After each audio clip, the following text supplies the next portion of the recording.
La semaine dernière, il était un objet volant, identifié. Mais merci beaucoup, Arthur, de venir de si loin pour nous apporter ce que le Seigneur a donné au prophète Zacharie et à nous.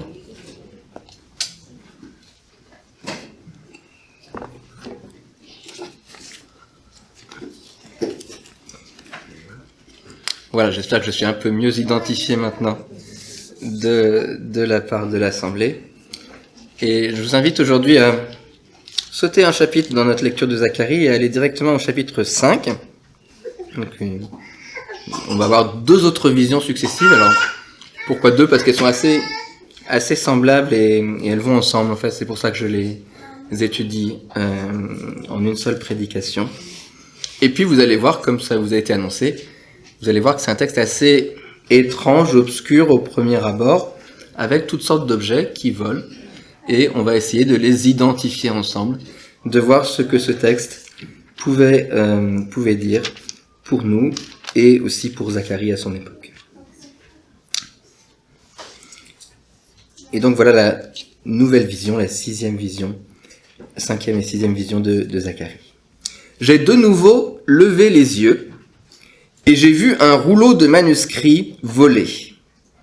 Il m'a dit, « Que vois-tu » J'ai répondu, « Je vois un rouleau qui vole. Il a 10 mètres de long et 5 de large. » Il m'a dit, « C'est la malédiction qui se propage sur tout le pays.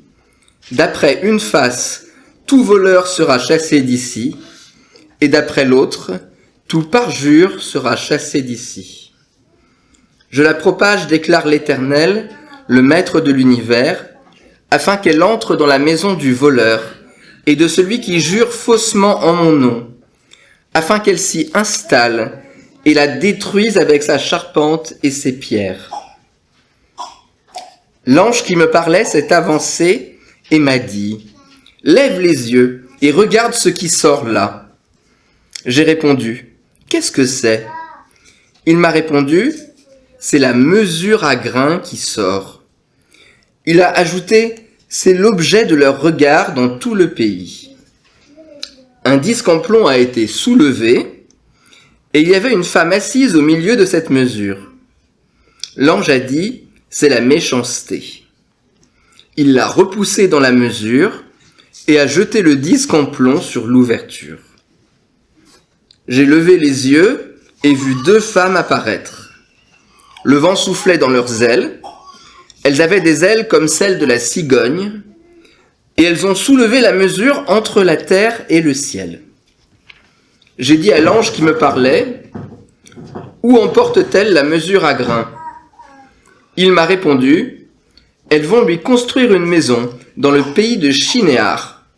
Quand elle sera prête, elle sera déposée là sur sa base. » Voilà la parole de l'Éternel. Alors, une parole un peu obscure, comme je l'ai dit, et c'est possible que à la première lecture vous n'ayez pas compris grand-chose de ce texte. En tout cas, c'était mon impression quand moi je l'ai lu pour la première fois.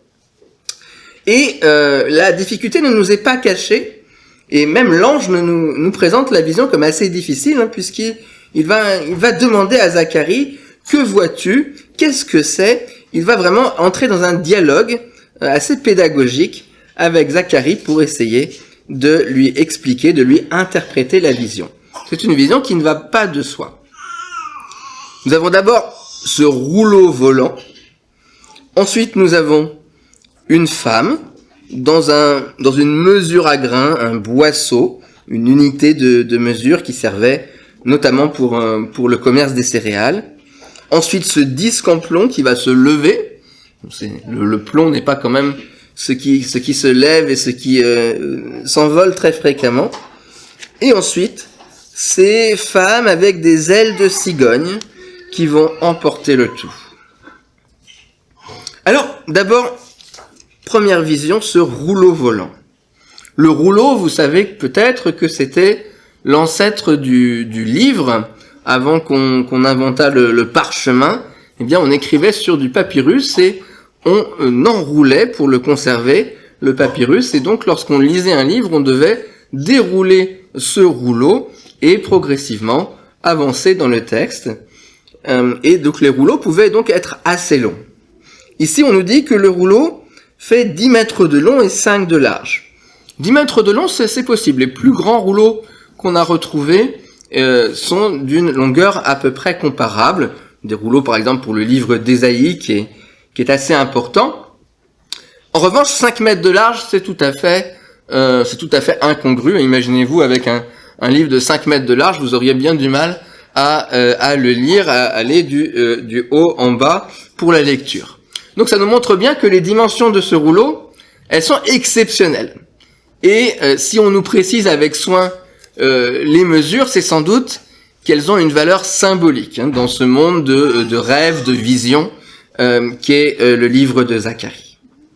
Alors, est-ce que 5 mètres sur 10, ça correspond à quelque chose? Eh bien, oui, on le retrouve, ces dimensions dans la Bible, et on les retrouve notamment lorsqu'il est question du temple. Et vous savez que ces visions, elles nous parlent de la reconstruction du temple. Elles sont un encouragement à comprendre la valeur du temple pour se mettre au travail.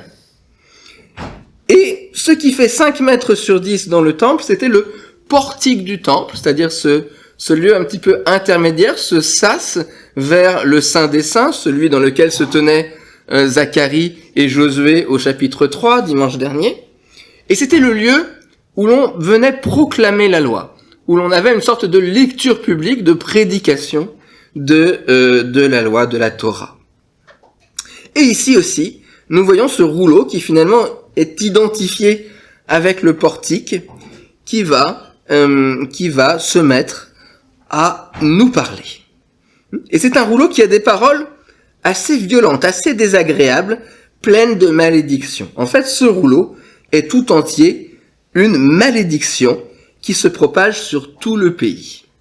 Nous avons une loi et un Dieu qui n'est pas seulement gracieux, mais aussi parfaitement juste, qui ne peut tolérer le péché, et qui, face à ce peuple un peu découragé, qui n'est pas encore complètement rentré, qui fait face à toutes sortes de tentations pour ne pas reconstruire ou ne pas reconstruire assez vite le temple, eh bien nous voyons une parole de malédiction.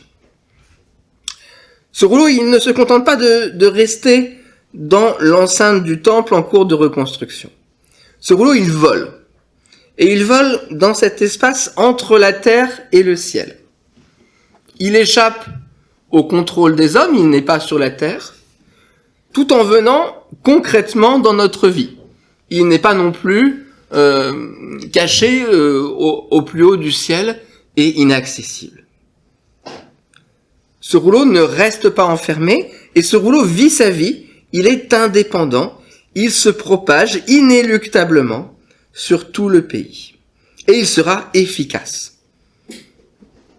Tout voleur sera chassé d'ici, tout parjure sera chassé d'ici. Il est donc puissant, indépendant, et il est universel. Nous avons cette expression sur tout le pays, qui est fréquente dans le livre de Zacharie, qui peut concerner non seulement le pays de Juda, mais aussi sur toute la terre en général, c'est le même mot en hébreu, et cela peut donc toucher même ceux des Israélites qui n'étaient pas encore entrés, qui n'étaient pas dans le pays au sens strict, mais qui étaient par exemple restés à Babylone. La parole va faire mouche, et elle va concerner aussi cette diaspora infidèle. Et les pécheurs sont sans protection face à cette malédiction qui se propage comme une sorte de pandémie. Alors, sur quoi porte la malédiction? Eh bien, nous avons quelques exemples. Il est question du voleur, il est question du parjure, il est question de celui qui jure faussement dans le nom de l'Éternel. Les 2 tables de la loi sont concernées. On nous précise que le rouleau est écrit sur les 2 faces. Et c'est quelque chose qu'on nous disait aussi dans le Pentateuque des tables de la loi qu'avait reçu Moïse. On se représente souvent en illustration les 2 faces avec les 10 commandements sur chacune, les premiers sur la première table et les seconds sur la deuxième table. Mais en réalité, les tables étaient écrites recto verso, comme ce rouleau. Les 2 tables de la loi sont concernées. À quoi le voit-on? Eh bien, il y a des péchés contre le prochain, le vol par exemple, on ne peut pas voler Dieu, on ne vole que le prochain, mais il y a aussi des péchés qui concernent l'Éternel, celui de prendre faussement, en vain, le nom de l'Éternel. Et il y a des combinaisons, puisque le parjure est à la fois celui qui commet un faux témoignage, mais également qui va invoquer le nom de l'Éternel, qui va jurer pour mentir avec le nom de l'Éternel. Est-ce que nous croyons vraiment cela? Est-ce que nous croyons vraiment que nous sommes en danger face aux deux tables de la loi? Eh bien, j'espère que c'est votre cas, mais dans beaucoup de sociétés, finalement, on a tendance à croire que les tables de la loi sont importantes surtout dans l'Église. Ou que la première table de la loi est importante surtout si vous êtes un chrétien. Est-ce que l'on a vraiment l'impression que Dieu veut punir des péchés comme le blasphème? Est-ce que nous faisons sortir la parole hors de nos temples? Est-ce que nous pensons que cette loi, elle peut s'appliquer aussi à la société? Ou est-ce que les églises ne sont pas parfois les premières à venir un peu diminuer le poids de cette parole ou de certains de ces commandements? Est-ce que nous travaillons à mortifier tous ces péchés, toutes les désobéissances à ces commandements? Nous voyons ici que cette malédiction, elle est universelle au sens où, eh bien, elle concerne toute la loi. C'est le rouleau tout entier écrit des deux côtés qui vient apporter la malédiction. Et Dieu va détruire des maisons en même temps qu'il reconstruit son temple à Jérusalem. Dieu s'attaque aux propriétés des pécheurs, aux biens mal acquis de ces voleurs, de ces parjures, en même temps qu'il reconstruit son temple. Pour que le temple croisse, pour que Dieu croisse, mon péché doit diminuer. Voilà la première leçon qu'on peut tirer de cette première partie de la vision. Mais notons quand même que la malédiction, finalement, ne s'attaque pas directement aux pécheurs pour l'instant. Elle se contente de détruire leurs maisons, de les détruire de fond en comble. Elle détruit la charpente, elle détruit les pierres, elle détruit les éléments qui paraissaient les plus solides, les plus fondamentaux de ces maisons que les Israélites avaient construit avec tant de soin et souvent avec plus de soin que qu'ils n'en avaient donné pour la reconstruction du temple. Pourquoi ne pas détruire le pécheur, mais détruire simplement ses priorités, ses propriétés? Eh bien parce que détruire le pécheur n'est pas suffisant. Dieu a un projet plus grand encore, et Dieu va vouloir régler ses comptes, non pas seulement au pécheur, mais au péché lui-même. Et c'est cela que nous allons voir dans la deuxième partie de cette vision, avec cette femme dans la mesure à grains, qui va venir comme personnifier, représenter le péché lui-même, et non plus seulement telle ou telle partie du peuple infidèle. Alors, cette mesure à grains qui sort, qui vole et qui finalement est emportée, eh bien c'est encore une sorte d'ovni disproportionné. On peut faire quelques calculs, je ne vais pas vous embêter avec cela, mais les mesures qui nous sont données pour la mesure à grains, eh bien, ne sont pas vraiment compatibles pour qu'une femme s'assoie au milieu d'elle. Et cette mesure à grains, ce boisseau, cet épha, et aussi ce disque de plomb, eh bien, c'était deux objets qui étaient familiers aux Israélites, et notamment aux commerçants, puisque c'était des mesures qu'on allait utiliser pour vérifier le poids ou le volume de telle ou telle marchandise, et pour effectuer une transaction. Et souvent dans les prophètes, on va nous parler eh bien, d'un épha inégal ou de balance fausse, et tout cela était des techniques finalement d'escroquerie sur les quantités pour gagner un petit peu d'argent sur le dos de ces acheteurs. Et ici, nous avons ces deux objets-là, la mesure à grains et le disque en plomb, ces deux instruments du péché de ces marchands voleurs qui vont finalement être utilisés, se retourner contre le coupable et devenir un instrument de condamnation.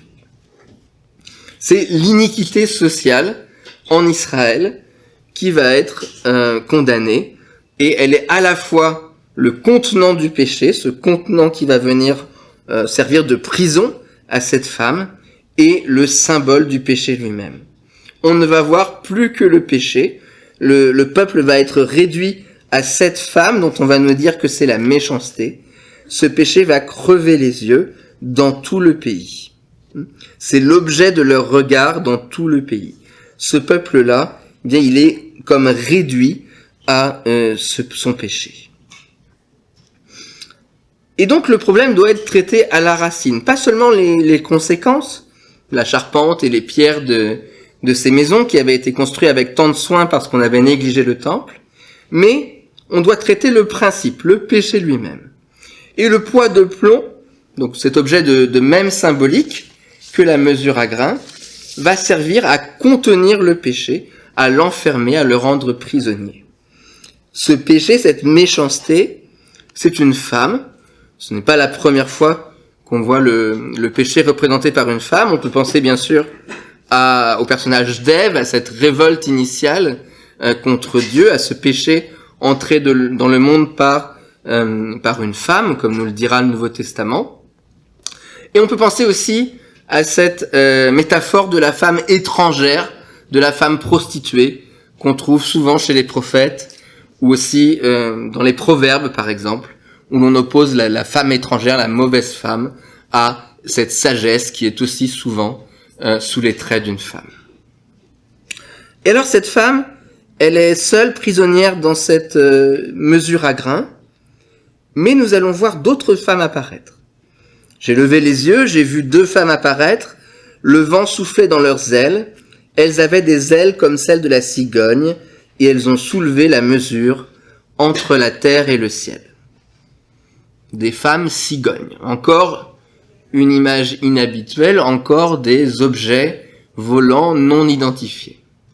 Des objets tellement obscurs que, au Moyen-Âge, on s'est demandé à partir de ce texte si on n'aurait pas affaire à une sorte d'ange féminin, et on s'est posé la question absolument absconse du sexe des anges, qui est devenu un petit peu le symbole du débat théologique qui n'a aucun intérêt et qui est totalement incompréhensible. Alors on va pas aller dans cette direction, mais on va essayer de comprendre pourquoi ici nous avons ces femmes qui viennent. Est-ce qu'elles viennent faire la volonté de Dieu finalement et emporter cette méchanceté loin des regards, ou est-ce qu'elles sont solidaires, est-ce qu'elles viennent au secours de la femme méchante? Eh bien, pourquoi nous les comparer à des cigognes? Alors, je ne sais pas trop au Québec quelle est la symbolique de la cigogne. La symbolique la plus fréquente, c'est sans doute celle de la maternité, de la cigogne qui apporte les enfants. Mais à l'époque, et dans cette région du monde, en Europe ou au Proche-Orient, les cigognes sont connues pour être un animal migrateur, et ça va être utile dans la suite de la vision, mais aussi pour être un animal particulièrement fidèle. Fidèle à son calendrier intérieur, on sait quand est-ce qu'elles vont venir, quand est-ce qu'elles vont partir, et aussi fidèle à leurs compagnons, puisque la cigogne, le cygne aussi, sont des animaux qui sont monogames et qui vont vivre en général la plus grande partie de leur existence avec le même compagnon, qui ne vont pas aller papillonner ça et là. Les cigognes sont cet animal fidèle par excellence, et le terme hébreu d'ailleurs pour la cigogne, c'est la fidèle. Alors, eh bien, sans doute, ces cigognes sont fidèles à cette femme, sont fidèles à cette méchanceté et accourent à son secours. Voilà un exemple de fidélité qui est à rejeter. Et on peut se demander aussi si nous n'avons pas ce genre de fidélité, des fidélités à notre péché. Nous avons souvent des conflits de fidélité, et parfois, eh bien, même si nous croyons en Dieu, nous voulons suivre Jésus, eh bien, nous faisons le mal que nous ne voulons pas. Nous restons fidèles, nous avons du mal à nous arracher à ce péché. Mais finalement, on va le voir, ces cigognes qui vont soulever la mesure entre la terre et le ciel, comme pour peut-être le protéger, l'emporter, eh bien elles vont accomplir la volonté de Dieu. Elles vont être incapables de libérer la méchanceté, mais vont au contraire servir le dessein final du Seigneur. Elles vont accomplir la ruine de celle qu'elles voulaient servir fidèlement. Et elles vont bâtir une maison dans le pays de Shinéar, encore une expression un peu étrange, obscure. Ce pays de Shinéar, ça n'est rien d'autre qu'un mot poétique pour Babylone. Et c'est un mot qu'on retrouve dans la Genèse lorsqu'il est question de la tour de Babel. Et cette tour de Babel, elle était dans le pays de Shinéar. Donc c'est une allusion à ce contexte-là. Nous sommes renvoyés à la chute, nous sommes renvoyés aux premières générations de l'humanité. Et le péché va être finalement déporté, renvoyé là d'où ont été, quelques années auparavant, délivrés les Israélites. C'est donc un encouragement. Le péché va être déporté loin du peuple d'Israël, mais c'est aussi un double avertissement. Un avertissement pour ceux qui sont à Babylone, pour ceux qui n'ont pas voulu faire ce trajet de retour et qui vont se retrouver finalement là où la méchanceté va être ramenée. Et puis surtout, et c'est peut-être là ce qui est plus important pour nous, cette maison où va demeurer la femme et le boisseau, eh bien elle semble être un temple. Ce mot de maison, dans le contexte de notre texte, il signifie plutôt un temple, et ce temple, il a une base. On pourrait même traduire un sanctuaire, finalement. Une sorte d'anti-temple de Jérusalem, une sorte de temple parodique qui sera dédié au mal. Parmi ceux qui ne sont pas dans l'Alliance, qui ne sont pas dans le peuple d'Israël, parmi les idolâtres, il y en a qui vont jusqu'à vénérer le mal lui-même, qui vont construire et rendre un culte dans ce temple de la méchanceté. Et il y a une sorte de satanisme qui peut être une parodie de religion. Et l'on peut voir des phénomènes dans la société où différentes idées qui sont érigées au rang de religion, auxquelles on va construire finalement des sortes de temples. Donc le péché va être déporté, déplacé, et le peuple de Dieu, qui est fidèle, ce reste qui est revenu d'Israël, qui a subi et qui a survécu à la déportation, va être purifié. Le même Dieu qui punit les péchés de son peuple, qui envoie cette malédiction sur son peuple, a un plan pour punir le péché lui-même et pour en libérer son peuple. Dans la vision qu'on avait étudiée précédemment, on avait vu comment Dieu voulait purifier d'abord son grand prêtre et à travers son grand prêtre, eh bien, le peuple tout entier. Et ici, nous voyons comment Dieu veut purifier le pays, comment Dieu veut purifier toute la terre, puisqu'on peut également le comprendre ainsi. C'est le rôle du temple, c'est la condition d'une relation pleine, entière avec lui. Et cela implique aussi cet anti-temple, ce lieu où le péché va être confiné. Nous avons la promesse d'un monde, ou du moins d'un pays, celui du peuple de l'Alliance, qui va être débarrassé totalement et durablement. Ce temple est construit pour longtemps, du mal. Comment cela va se faire? Alors nous voyons bien que cela ne s'accomplit pas du jour au lendemain. Nous voyons bien que la méchanceté n'est pas encore totalement prisonnière. C'est une promesse qui concerne les temps derniers, qui ne va pas être accomplie au jour où le second temple sera terminé. Il annonce la suite du livre de Zacharie, et notamment les prophéties de la deuxième partie du livre qui concernent beaucoup le Messie. Nous voyons d'abord, dans cet accomplissement du salut, eh bien, le rôle pédagogique de la loi. Attention au parjure, au viol des conditions de la relation avec Dieu. Attention au vol, qui est aussi un viol des conditions de la relation avec le prochain. La malédiction qui s'est étendue sur le pays est un élément à part entière de cette relation, de cette alliance. Et ce voyage de la malédiction, même s'il peut faire peur, c'est celui qui capture le péché. C'est celui qui va effectuer l'œuvre de jugement de Dieu sur son peuple. C'est la malédiction qui entre dans la maison du voleur, qui entre dans la maison du blasphémateur, qui s'y installe et qui la détruit, qui vient purifier ce pays. Dans l'Alliance, il n'y a pas que des bénédictions, il y a aussi des malédictions, et c'est cette malédiction-là, cette punition des pécheurs, qui va permettre ensuite la vision suivante, la purification du péché lui-même. Et cette prédication de l'évangile, du plein évangile, dans le pays, dans le monde, eh bien, elle est à double tranchant. Elle annonce certes une grâce, et quelle grâce, mais elle annonce aussi un jugement. Et parfois, eh bien, en annonçant la parole de Dieu, nous allons être un peu comme ce rouleau et porter également une malédiction, un jugement sur celui qui ne va pas répondre à la parole. Nous allons être l'œuvre de la justice, l'instrument de la justice de Dieu.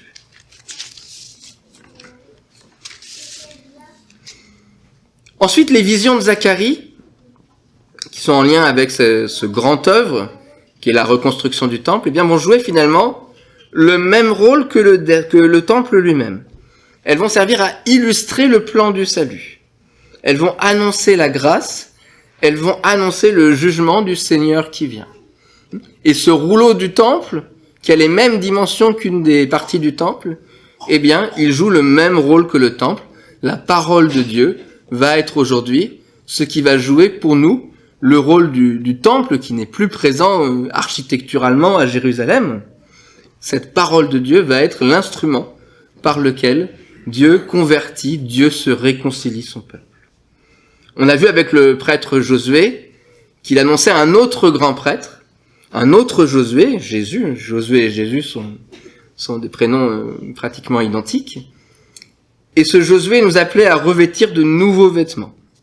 Il nous rappelait cette fête du grand pardon, du Yom Kippour, mais le pardon avait lieu de manière différente, il avait lieu par la simple parole de Dieu qui demandait à Josué de revêtir ses nouveaux vêtements, sans les sacrifices du temple, puisque le temple n'était pas encore restauré et que Josué venait d'être installé. Ici, avec ces cigognes qui emportent la méchanceté, nous pouvons penser aussi à un autre rite du premier temple, à un autre rite du peuple d'Israël qui devait être répété lui aussi d'année en année. C'est celui du bouc émissaire. Vous vous souvenez peut-être on chargeait un bouc symboliquement des péchés du peuple et qu'on l'envoyait au loin pour que le péché ne soit plus sur le peuple. Ici, eh bien, nous avons une sorte de bouc émissaire qui est envoyé, mais il est envoyé une fois, durablement, en y construisant un temple dans lequel la méchanceté va être durablement prisonnière. Ce rite n'a plus besoin d'être répété. La vision de Zacharie annonce quelque chose de durable.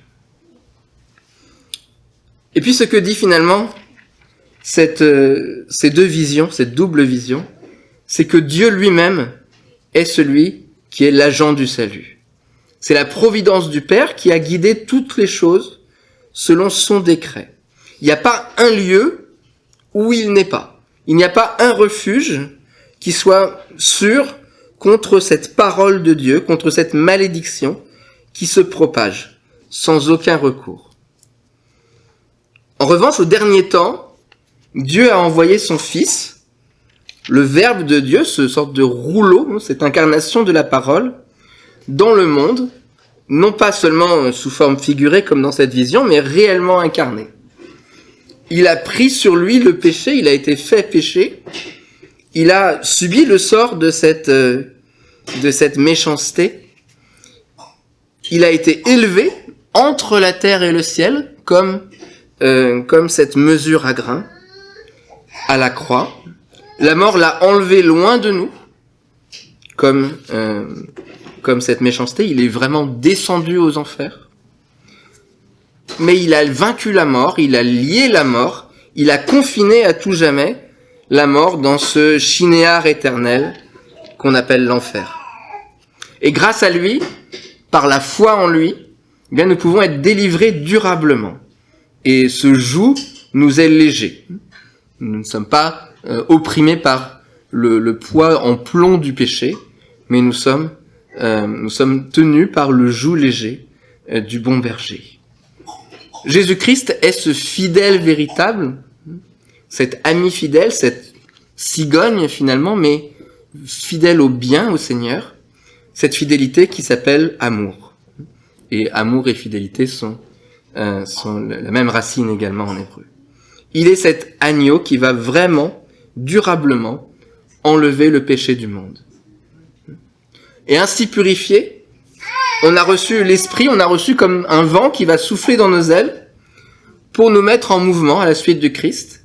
Nous sommes renouvelés, nous sommes rendus capables d'obéir à la loi de Dieu, de servir dans son alliance.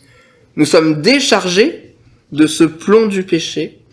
Nous ne sommes plus prisonniers du boisseau de nos iniquités, mais nous sommes chargés d'un sacerdoce. Nous revêtons cette prêtrise spirituelle comme Josué. Nous édifions un temple vivant, véritable, à Dieu, comme ce peuple d'Israël qui travaillait au temple. Et notre destination ne va pas être un Shinéar, mais bien un nouvel Éden renouvelé. Pour terminer, je voudrais présenter 2 brèves applications très, très simples. De ce texte, nous pouvons retenir, je pense, 2 choses. La première, c'est que la méchanceté, cette femme méchante prisonnière, va être impuissante face à Dieu. Alors ce n'est pas forcément ce que nous percevons tous les jours, parce que la méchanceté n'est pas encore faite prisonnière. Mais ce texte nous parle d'une promesse qui va s'accomplir, celle de la séparation du bien et du mal. Nous aurons, dans l'éternité, 2 endroits bien séparés, bien confinés, un endroit pour le bien, un endroit pour le mal. Il ne s'agit pas seulement de pardonner le péché par une parole, comme c'était le cas dans la vision précédente, mais il s'agit bien de s'en débarrasser, de nous purifier de tout péché. Et si nous sommes en Jésus-Christ, si nous croyons en l'ami fidèle, eh bien nous sommes déjà, en quelque sorte, délivrés du péché.